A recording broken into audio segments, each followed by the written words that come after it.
నేను రాహుల్ గాంధీ గారు 2 రోజుల నుంచి ఏదో చోరీ ఓట్ల చోరీ అంటున్నాడు, ఫేక్ ఓట్స్ అంటున్నారు.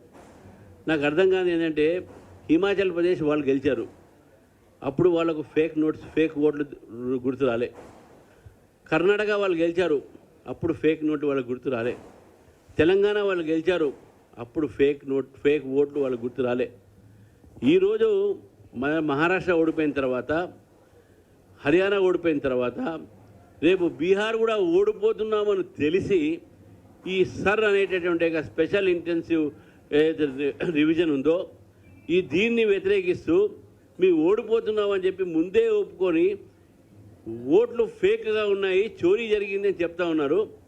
దీన్ని భారతీయ జనతా పార్టీ ఖండిస్తుంది. ఒక ఫేక్ ఇండియన్గా ఫేక్ ఓట్ల గురించి మాట్లాడద్దు. You are fake Indian, you are fake Indian. Operation సింధుని అపోజ్ చేస్తావు, నువ్వు దేశంలో అన్నిటికీ అపోజ్ చేస్తావు. You are fake Indian, that's why you are speaking out fake votes. You can never win elections. I am giving in writing that Congress party will never win elections under leadership of fake Indian Rahul Gandhi ji, and definitely I am telling that Rahul Gandhi is sure to lose Bihar elections. He will never win on his own. He should have a partner, but they are also going to lose. Therefore they are making such allegations. ఇది వారు ఓడిపోతున్నారు కాబట్టి చేసినట్టుగా బాధ. దొంగలబడిన 6 నెలల కుక్కలు మురిగినట్టు ఇప్పుడు Maharashtra elections అయిన తర్వాత, హర్యానా ఎలక్షన్ తర్వాత ఒక్క ఆధారాలు లేవు.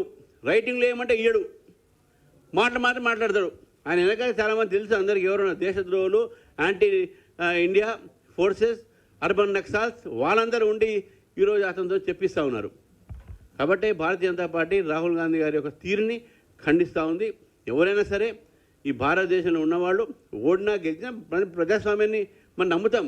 బీజేపీ కూడా ఓడిపోయింది కదా, బీజేపీ కూడా కర్ణాటకలో ఓడిపోయింది, బీజేపీ తెలంగాణ ఓడిపోయింది, బీజేపీ మన అక్కడ హిమాచల్ ప్రదేశ్ ఓడిపోయింది. ఏమనట్లే కదా. మీరు ఓడిపోతేనో ఈవీఎంలు పనిచేయలేయి, మీరు గెలుస్తేనో దాని మీద మళ్ళీ మాట్లాడరు. This is a Hippocratic stand of Congress party. BJP condemns.